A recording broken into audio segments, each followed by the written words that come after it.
Bonjour chers Bubble Lovers, ici Rosalie de la chaîne YouTube Bubble Fever. On est ici pour ce nouvel épisode pour découvrir l'univers de Jade et Ulrich qui m'ont fait maintenant confiance il y a 2 ans et demi pour ouvrir leur boutique Good-Tea. Donc vous allez découvrir simplement leurs témoignages, mais surtout tous les accomplissements, mais aussi les échecs et les difficultés qu'ils ont pu rencontrer. Si vous voulez découvrir plus de thématiques autour du business, du mindset, mais aussi des témoignages et des reportages, je vous invite à vous abonner à cette chaîne YouTube. Allez, c'est parti, on va découvrir leur univers. Go!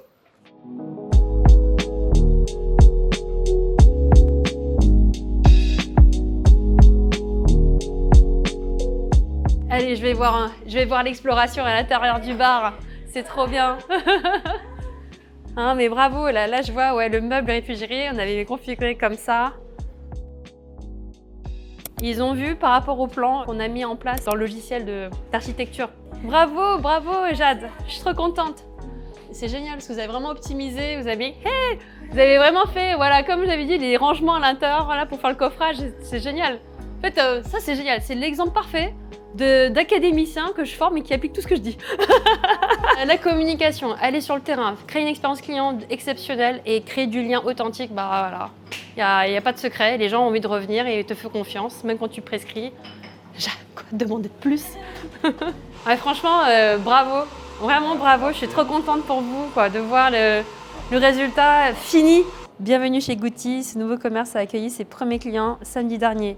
La papesse du bubble tea en France, carrément, regarde, et regarde le mot qui est trop drôle, attends, ici. Plus connue sur les réseaux sociaux sous le nom de Bubble Fever, l'influenceuse est devenue en quelques années la papesse du bubble tea en France. À ses côtés, Jade apprend notamment les gestes techniques et les impératifs de dosage. Il restait à trouver un local pour son commerce. Donc ouais, c'est bien plus que gestes techniques, hein. C'est vraiment global et c'est pour ça que c'est intéressant d'avoir ton retour d'expérience parce que au-delà des recettes, c'est vraiment toute la stratégie, le position tarifaire, la commercialisation, qui on va chercher, réfléchir à son offre complémentaire, quel type de produit on va associer avec son bubble tea, qui correspond à ton identité aussi, qui est Jade en fait, tu vois. Et là, l'idée, c'est que Jade, elle pouvait pas se cacher, il fallait vraiment qu'elle s'exprime, tu vois. Donc vraiment, comme je dis, c'est souvent un moment où je trouve que c'est un moment pas que solennel, c'est un moment symbolique de faire cette vidéo-là pour voir tout le processus et tout le chemin parcouru. Parce que souvent, les gens, quand ils regardent des vidéos, ils disent « ouais, c'est que possible pour les autres ». C'est pas possible. Et en fait, c'est ça que j'aimerais qu'on puisse partager un petit peu d'où ça a démarré. Comment ça t'est venu l'idée de te lancer, de mettre en place ce bubble tea bar? Moi qui aime beaucoup bubble tea et puis j'ai cherché faire la formation pour les doser, tout ça. Du coup, je t'ai trouvé à la foire de Paris. On est parti te voir et puis on a discuté et puis voilà, j'ai choisi toi parce que j'ai beaucoup aimé tes recettes quand j'ai goûté à la foire. Oui. Et j'ai jamais lâché, c'est bon. Du coup, j'ai fait la formation. Parce que j'étais aussi avant dans la restauration. Oui. Et comme on a vendu le restaurant, du coup, je vous souhaiterais juste un petit, voilà, quelque chose de plus petit pour moi. Pour gérer la famille et en même temps avoir un commerce, mais qui soit plus pour toi, tu te sentais en capacité de bien gérer. Voilà. Parce que le restaurant, à l'époque, c'était quoi le problème du restaurant? C'était grand et puis on ferme tard. On ferme à minuit, tout ça. Et puis j'étais pas beaucoup avec eux. Tu n'étais pas présente pour les enfants? Pas assez en tout cas. Tu voulais quelque chose de différent. Quand tu es venue me voir, tu m'as dit je suis là parce que je veux essayer de me lancer. Mais je sais qu'il y avait aussi quelque chose, tu avais beaucoup de peur. Et qu'est-ce qui a fait que c'était différent du restaurant? Pourquoi le restaurant, tu n'avais pas peur? Le restaurant, on était avec la famille, donc oui, on était bien entourés. Parce qu'avant, dans le restaurant, il y avait plusieurs personnes qui travaillaient dedans? Oui, c'était le restaurant de la famille et mon frère l'a repris et j'étais avec lui. D'accord. Et toi, du coup, là, c'était différent parce que tu voulais le faire par toi-même? Oui, juste un petit, quelque chose de plus petit pour moi. Qu'est-ce qui a fait qu'à ce moment-là, tu t'es pas sentie capable de le faire par toi-même? Surtout parce que je ne connais pas toutes les recettes, je ne sais pas comment faire les mélanges, tout ça. Et aussi, oui, il faut que je sois à 100% maintenant, c'est que pour moi. Et, oui. Peut-être à ce moment-là, ce que tu t'es dit, est-ce que je peux vraiment y arriver ou pas? Oui, il y a aussi parce que dans la famille, tu sais, on dit que voilà, Marie travaillait et puis nous on reste à la maison, tout ça, voilà, et ça ira, mais bon. Et qu'est-ce qui a fait que tu avais envie de te sortir de ça? Qu'est-ce qui a fait que justement, quand tu as eu ce problème-là, qu'est-ce que Bubble Fever t'a apporté au-delà des recettes? Après, il y a beaucoup de, surtout l'accompagnement, à travers les réseaux sociaux qu'on a pu voir. Tu as accompagné beaucoup d'académiciens. On s'est dit pourquoi pas nous, pourquoi pas Jade en fait. Au début, oui, bien sûr, elle est stressée, elle était un peu perdue, mais le fait qu'on t'a découvert à la Foire de Paris, après on a voilà, fait la formation, l'accompagnement derrière, sur, voilà, bien sûr sur la technique, c'est sûr, mais après, autre que la technique, le savoir, l'humain en fait. Comment on peut vaincre cette peur, ce stress. Donc c'est voilà, grâce à Bubble Fever, grâce à toi qu'elle a pu surmonter tout ça. Donc l'accompagnement, entre guillemets de A à Z, d'un projet à l'aboutissement voilà, du local, de la boutique qu'on a rêvé. Et c'est pour ça que voilà, on te remercie, quoi. Jade te remercie, moi-même je te remercie pour cet accomplissement. Franchement, ce que tu me dis là, je trouve que c'est super. Vraiment merci. Mais j'ai envie de dire, c'est super ce qu'elle a fait aussi. Parce que ce que je disais, c'est que je vous donne des clés, mais il ne se passe rien si, entre guillemets, on passe ces clés et qu'on ne met pas de l'énergie. Et je sais que ça n'a pas été facile pour vous. Et j'aimerais bien qu'on revienne sur cet épisode. Parce que c'est vrai que par rapport à d'autres camarades de promotion qui ont eu tout de suite leur local d'activité, vous, c'était pas pareil. Pour toi, Jade, je sais que c'était dur. Parce que tu m'as dit, Rosalie, je suis lente, je suis un peu plus lente, mais je vais y arriver. Oui. On n'a pas trouvé le local facilement. C'était difficile pour trouver un bon local. Et puis, soit c'est trop grand, soit c'est trop petit, soit c'est le prix il est trop cher. Et sinon, c'est le papier qui ne passait pas, tout ça. Et après, on a demandé l'office de commerce de Mantes, nous a bien accompagnés, tout ça. Qu'est-ce qui s'est passé? Parce que justement, ça a duré presque 1 an et demi, en fait, de trouver le local. Mais vous n'avez pas rien fait. Tu n'as pas rien fait. Non, je me rappelle. On a fait événementiel de la ville, beaucoup événementiel. Oui, de Porcheville, de Guebwiller, de Épône, de Paris, de Buchelet, de Mantes, plusieurs fois, oui. Et on était aussi au marché de Mantes, en attendant de trouver un local. Une warrior. Et tu sais ce que je disais, c'est que, en fait, ce qui est fascinant, c'est que j'ai vu une transformation de Jade. Au tout début, justement, je pense qu'elle avait ses connaissances dans la restauration, mais elle n'avait pas la connaissance d'elle-même. Tu n'arrivais pas à te voir comme tu pouvais vraiment être capable ou pas. C'était ça aussi, la peur de dire est-ce que je vais vraiment y arriver toute seule. Je pense que ça, je l'ai ressenti beaucoup, beaucoup. Et je t'ai dit, mais vraiment, il faut que tu te fasses confiance parce que tu as vraiment tout. Et tu es sincère, tu veux vraiment bien faire. Et dès lors qu'on est sincère et qu'on veut bien faire, les gens sont toujours prêts à accueillir ce que tu vas donner. Et ce que je pense aussi qui est vraiment important, c'est que tu as beaucoup de courage. Parce que de faire ce que tu as fait, 1 an et demi d'animation événementielle, faire des marchés, en dehors, il fait froid, c'est que tu installes, tu déploies, tu vends, tu remballes, tu nettoies. Tu recommences, tu installes, tu vends, tu déballes, tu remballes, tu nettoies. Et tu fais ça. On n'était que 2. Ouais, c'est ça. Et c'est pour ça que c'est important de comprendre que la moyenne des personnes ne sont pas prêtes à faire ça pour y arriver. Et donc, c'est pour ça qu'on n'y arrive pas. Mais c'est pour ça que je dis, il ne faut pas attendre que la vie soit facile. Il faut être courageux. Et ça, tu es un exemple de courage, de malade mental. Et je le sais parce que j'ai vécu ça aussi. Faire de l'événementiel sur le terrain, c'est dur. C'est très dur. Très tôt, il faut beaucoup de choses dans le camion. C'est ça. Et tous les deux, et on termine très tard. Et on termine tard, ouais. Et des fois, c'est 2 jours, 3 jours affilés. C'est ça. Il faut tout recommencer, répétition. Et ça. Mais c'est une super école, c'est-à-dire que c'est ce dont tu avais besoin. Quelque part, je me dis que c'est pour ça que je dis, tu vois, il y a certains de vos camarades, ils ont vite le local, mais après, ils voient d'autres problèmes. Elle dit, ah, mais c'est dur, ah, mais ça, ah, c'est compliqué. Ah, c'est... Vous êtes passé par l'étape le plus dure. C'est-à-dire, comme vous n'avez pas eu le local tout de suite, il n'y avait pas le choix. On va s'adapter et on va apprendre. Mais qu'est-ce que ça vous donne? Ça vous donne encore plus de capacité pour mieux gérer. Et là, quand tu as un local, oh, c'est trop bien. C'est trop bien, il n'y a plus qu'à faire la fête, tu vois. C'est presque facile, on va dire. C'est ça. Presque facile qu'on a le local maintenant. Exactement. C'est pour ça que je dis, je ne souhaite pas aux gens d'avoir une vie facile. Je leur souhaite d'avoir du courage. Parce que plus tu vas avoir de problématiques et plus si tu as le courage de les affronter, tu vas apprendre plus que la moyenne. Oui, c'est vrai qu'on apprend beaucoup de choses. Oui, et on voit beaucoup de monde, différents mondes. Et on voit des clientèles, beaucoup de clientèles sont sympas, tout ça. Oui. Et ils continuent à nous soutenir. Ils viennent toujours aux boutiques quand ils savent qu'on a ouvert une boutique. Oui. Parce que votre engagement, il est réel. Tu ne fais pas semblant. Tu fais vraiment de l'engagement sur tes produits. Moi, je dis toujours, mon bubble tea, c'est une excuse. C'est le symbole de ce que j'aime être, c'est-à-dire engagé et passionné et faire des choses vraies. Et quand je transmets ça, si les personnes ne le comprennent pas, ce n'est pas une recette miracle, ce n'est pas une recette magique. Les recettes que je t'ai données, mais aussi tout ce que je sais, si je te les ai donnés, mais que si tu les avais pas employés ou développés avec ta manière d'être, ça marche pas non plus, tu vois. Donc c'est vraiment parce que tu es Jade, parce que Ulrich t'aide et te soutient, que ça vous a permis vraiment de fleurir comme ça. Moi, je les trouve géniaux. On s'est rencontrés, moi je travaille au sein d'une école de musique, l'école des Quatre-Arts. On travaille avec plusieurs communes, on fait beaucoup de concerts pour les petites communes, les grosses communes, et on s'est rencontrés à des occasions lors de concerts. Voilà. Les produits sont vraiment de qualité, donc ça c'est super. Voilà. Et puis on a eu un coup de cœur en fait pour eux. Au niveau amical, et vraiment c'était un coup de cœur. Ils sont solaires. Ils sont pétillants, solaires. Voilà. Et les produits sont vraiment super. C'est vraiment des gens adorables et qui savent travailler très à l'écoute des gens et de nos papilles gustatives. Donc tu recommandes? Tu es une ambassadrice de Gucci? Ah oui, à 100%. Oui. Événementiel, c'est grâce à toi aussi parce que j'ai participé avec toi en formation événementielle et puis j'étais au terrain déjà. J'ai commencé, du coup, je sais à peu près.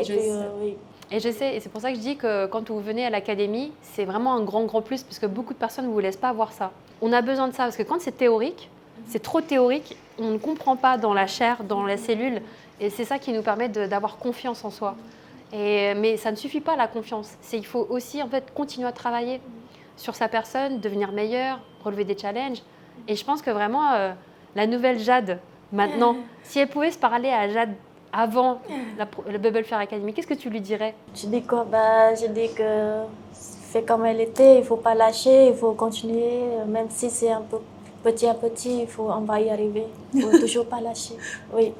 Et bien travailler, continuer à bien travailler. Ouais, non, c'est clair, c'est vital. Si on a un rêve, il faut qu'on réalise ça. Bon, là, petit à petit, comment on peut, quoi. Ouais, non, c'est un beau message aussi, même pour les enfants, parce que là, les enfants, ils ont quel âge, là? 9 ans, 7 ans et 4 ans. Et qu'est-ce que ça leur fait quand ils voient justement la boutique que maman, elle a travaillé avec papa pour mettre ça en place? Ils sont très contents, oui. Ils aiment bien venir, oui, ils sont très contents. Qu'est-ce que ça aurait été de faire ça, mais sans Bubble Fair Academy? Si tu n'avais pas fait cet accompagnement, penses-tu que tu aurais eu le même résultat? Déjà, avec toi, j'ai mis du temps parce que je n'ai pas trouvé local. Voilà. Mais avec toi, c'est plus de confiance parce que si je trouve un local ou même pendant que événementiel, je sais qu'est-ce que je vais proposer aux clients, des recettes qui est bien pour les clients. Oui. Au-delà de la recette, je pense que c'est ça que tu me dis, c'est que le fait d'avoir eu l'accompagnement Bubble Fever, ça t'a donné plus de confiance que si tu ne l'avais pas eu, c'est ça? C'est ça, oui. Il y a beaucoup d'accompagnement, voilà. Et aussi, les produits aussi, tout ça. Oui. Après voilà, via l'académie, on est mieux accompagné, c'est sûr. Si on était seul, au final, on va découvrir problème en problème, qu'au final, via l'académie, on sait où on y va, les étapes qu'on doit franchir pour pouvoir réussir à concrétiser le projet. Donc c'est surtout ça, via les présentiels, les coups de téléphone, le distanciel. Ouais, le distanciel. Ça, le distanciel, c'est vrai qu'au début, c'était plus toi. Après, je pense que tu étais vachement sur le terrain. Après, c'est toi qui as un peu plus pris le relais sur les coachings de groupe. Qu'est-ce que ça vous a apporté quoi, en fait, ces coachings de groupe, justement, avec les autres camarades? C'est partager les différentes expériences des autres académiciens. Ceux qui débutent et ceux qui sont sur la phase finale. Donc après, je leur félicite, hein, les académiciens qui ont bien réussi. Donc nous, ça fait partie un de plus. Ouais, c'est ça. Un de plus dans le groupe Bubble Fever. Mais voilà, dans ces coachings collectifs, ça a permis de partager nos expériences parce que de ville en ville, c'est différent. Le fonctionnement est différent. Et on prend des idées des académiciens, eux aussi, pareil, sur nos idées. Et tout ça pour former une boutique à notre image. Et ces coachings sont indispensables. Et tant individuel, parce qu'on est aussi accompagné, on appelle Rosalie, elle nous répond. Et collectif. Je ne fais pas semblant. Dans le coaching individuel, lequel a été pour vous le plus significatif, qui vous a le plus aidé? Ça a été à quel niveau sur le coaching individuel? Parce qu'on a plusieurs thématiques en individuel. Après, il y a le fait qu'on a trouvé un local. Donc on a trouvé le local, il est tel quel, donc c'est un local de 40 mètres carrés. Et on s'est dit comment on va l'aménager, quoi. Donc voilà, on a appelé Rosalie pour l'accompagnement, l'aide surtout. Et donc voilà, on a fait un croquis du plan, comment on pouvait agencer ce local pour avoir une partie, un bubble tea bar pour nous et partie publique. Donc c'est via ce coaching individuel qu'on a pu voir ensemble en distanciel. Sur l'aménagement, le positionnement des meubles, de nos frigos, nos équipements, où passent les prises électriques, c'est aussi important, quoi. Le luminaire, dont le mur floral, où il fallait positionner, nos tables aussi, nos manches debout et positionner les écrans aussi, l'affichage de nos menus. Et ça, ça a été bien accompagné. Et donc voilà le résultat final de ce plan en 3D, 2D et la réalisation via les entreprises de bâtiments. Ouais, non, mais en fait, ce qui était intéressant, c'est que je sais qu'au début, comme tu disais, on ne sait pas comment agencer, on ne voit pas trop comment. Et c'est pour ça que je disais, même quand on a l'expérience du terrain, on se rend compte en fait que le terrain, en événementiel, on peut ajuster tout de suite. Mais lorsque c'est en fixe, on n'a pas envie de se tromper. Et c'est vrai qu'en plus, c'est problématique, c'est 40 mètres carrés, mais il n'y avait pas forcément possibilité d'accueillir du public parce qu'il n'y avait pas les toilettes disponibles pour eux. Donc il fallait faire en fonction des contraintes et s'assurer que pour travailler en étant à l'aise, il faut intégrer ces contraintes-là. Donc moi, en fait, mon rôle, c'est de m'assurer que les contraintes, je les intègre bien. Je vous questionne là où vous n'avez peut-être pas en fait, encore eu de questionnement et de s'assurer qu'on couvre tous les points. Et ce qui est intéressant, je me rappelle quand on a fait le processus, c'est qu'au départ, on n'était pas sur cette configuration-là et on est arrivé ici en cheminant là-dessus. Et ce qui était intéressant aussi, c'est quand vous avez eu la vision à la fin. Quand on a un local vide et quand on voit le plan en 3D et qu'on a commencé à bouger dans cet univers en 3 dimensions, qu'est-ce qui s'est passé en fait pour vous quand vous avez observé ça? Après on s'est dit waouh, en fait l'agencement c'est comme tel et le produit final on s'est dit c'est hyper beau en fait. C'est bien agencé, c'est bien équipé là où il faut, on travaille très bien, on tourne bien tout autour. Tous nos matériels sont à portée de main. On n'est pas là à courir par-ci par-là, parce que derrière tout ça, on a bien fixé où on devait positionner le matériel pour optimiser et être plus efficace à la production et à la vente. Quand on a une bonne organisation, quand on a véritablement intégré ça, moi je suis intéressée, tu vois. Là on est quand même au mois de novembre, vous avez commencé officiellement le 9 novembre et on est au 30 novembre, tu vois. Ouais, voilà. Est-ce qu'on peut parler chiffres tout simplement? C'est quoi le chiffre d'affaires pour un mois de novembre en sachant qu'on est en plein hiver? On arrive sur la période d'hiver. À combien on est de chiffre d'affaires? On est à 6 000. À 6 000, c'est génial. Et je sais que en termes de loyer, on est à combien là du coup? Donc par rapport au loyer, c'est un local dont donc la mairie est propriétaire. Donc c'est sûr qu'il y a un loyer plus avantageux que dans le privé. Et donc on a un loyer qui est en dessous du prix du marché des autres. Donc on a à peu près 600 hors taxes. Ouais. Et en fait ce qui était intéressant aussi, c'est que c'est 600 hors taxes, mais ce qu'il faut comprendre aussi, c'est que c'est pas tombé du ciel ce local. Il y a eu que les gens comprennent bien, dire c'était de la chance. Non, c'est pas de la chance. C'est pas de la chance parce que qu'est-ce qui s'est passé, c'est qu'en faisant tous les marchés que vous avez fait pendant 1 an et demi, à essaimer en fait tout le terrain et aussi à rencontrer plein de personnes. C'est ce que tu m'as dit, tu as rencontré plein de gens, tu n'as pas pu te cacher. Tu étais obligé de dire non, tu es au devant, tu n'as pas le choix, tu assumes en fait ce que tu fais et tu as dû parler. Et plus tu parlais, et plus tu partageais ce que tu faisais, et plus les gens ont ressenti. Le témoignage d'Annabelle, il est incroyable. C'est, t'es comme t'es, et t'as décidé, je me cache plus, et je dis tout simplement, je reste comme je suis. Et ça a touché aussi plein de personnes, dont la municipalité. Donc je pense que le maire, ça serait bien d'en parler, parce que le local, comme tu dis, c'est la municipalité qui vous a mis à disposition en fait, cet espace-là. C'est parce qu'ils ont vu aussi tout le courage que vous avez déployé, tout le courage que vous avez mis et tout le cœur à faire justement ce travail-là. Et c'est pour ça que je dis souvent, les gens me disent c'est de la chance. Non, parce que la chance, tu la provoques et tu montres que tu es à la hauteur de cette chance-là. Il y a plein de gens qui peuvent avoir plein d'opportunités, mais ils ne voient pas les opportunités et ils ferment la porte tout seuls.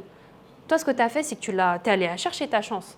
Donc oui, c'est des conditions favorables, mais c'est surtout qu'avec cette première expérience, vous savez que c'est possible. Et ce qui est bien aussi avec ce chiffre d'affaires, en plus là, tu vois, c'est qu'on est en plein hiver. Donc ça veut dire que le potentiel de croissance, il est fou. Tu vois, il est incroyable.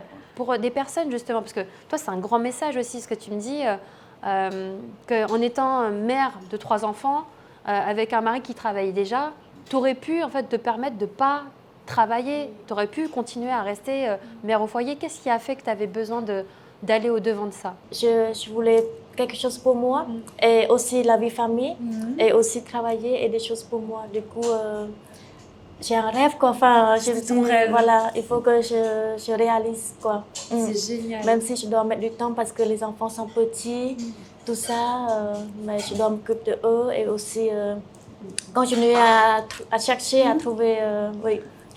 Et je pense que tu sais, il n'y a pas de hasard, parce que comme justement la Jade, elle est, au début de l'académie, elle n'était pas forcément prête à faire tout de suite quelque chose de grand. Elle avait besoin d'y aller étape par étape. Et peut-être que cette étape de l'animation, où il a fallu faire de l'événementiel, c'était nécessaire. C'était nécessaire pour que tu gagnes en confiance, même si c'était dur. Parce que maintenant, bah, c'est pas que c'est plus facile, mais ça va. Maintenant, j'irai un point de vente, ça va mieux. Hein. On est plus à l'aise, voilà, maintenant. Non, mais en tout cas, ça me fait vraiment plaisir de voir ce sourire, de voir que tu es heureuse et épanouie. Qu'est-ce qu'on peut souhaiter maintenant à Gutti? Alors, c'est quoi la vision et l'ambition? Pouvoir ouvrir voilà, plusieurs boutiques tout autour, agrandir et voilà, surtout se faire connaître sur tout le Montois. Voilà, que les gens, voilà, le bubble tea, c'est pas terminé. On peut boire aussi chaud en hiver et froid quand il fait canicule. Mais voilà, le bubble tea, c'est une boisson prisée et ça va continuer tel quel avec voilà. Et je pense que c'est un peu, moi je le dis tout le temps, c'est une boisson sociale, ça rassemble les gens. Je sais pas, ça permet de réunir les gens autrement que par l'alcool ou par le café. C'est une autre boisson et qui permet de réunir toutes les générations. Et je pense que vous incarnez très très bien ces valeurs de partage et voilà, de générosité dans la démarche. Et c'est pour ça que le public et que les clients vous le rendent autant.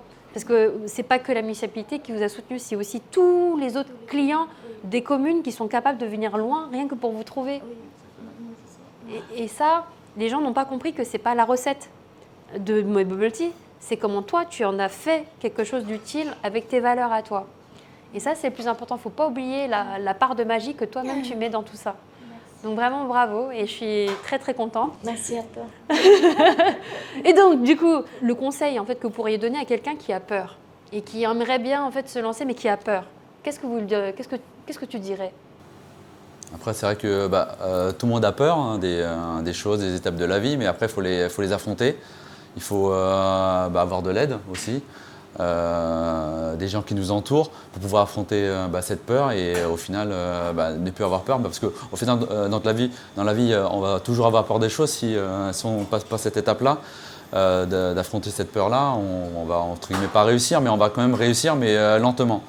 Donc la peur elle sera toujours là mais il faut être bien accompagné, persévérer surtout et être courageuse. Et passer cette étape-là, parce qu'au final, après on aurait des moments de stress, de désespoir, mais il y a toujours de l'espoir dès demain. Donc dans tous les cas, il faut toujours sourire à la vie. Demain sera un autre jour, même si aujourd'hui c'est maussade, il pleut, il neige. Mais demain, il y a le beau soleil. Et continuer dans la vie, et toujours persévérer, et surtout travailler. Après, on aura toujours le sourire tous les jours, quoi. Non, mais c'est le beau mot de la fin en tout cas, je suis vraiment contente et merci pour ce partage. Je pense que comme vous dites, c'est toujours pas facile entre guillemets de se lancer et comme tu dis, c'est important d'être bien entouré. Donc merci de m'avoir fait confiance également. Merci à toi. Merci Rosalie. Ouais. Merci à toute l'équipe en fait. Oui, c'est un grand travail d'équipe. Hein. Oui. Les gens pensent qu'il n'y a que moi, mais en vrai, on est un beau travail d'équipe, que ce soit au niveau de la régie, que ce soit à l'aspect commercial, que ce soit... il y a plein de personnes qui concourent à faire ce que je suis aussi. C'est pour ça que je dis c'est important d'être bien entouré à tous les niveaux. Donc bravo à vous. Et où est-ce qu'on peut retrouver du coup Gutti? Alors sur les réseaux sociaux, est-ce qu'on peut redonner Gutti, on peut retrouver sur Facebook, sur Instagram, Gutti_78. 22 rue Chanzy à Mantes-la-Jolie, 78 200. Donc si vous voulez boire des boutiques qui déchirent, vous savez où se trouve The Place to Be. Bravo et merci encore.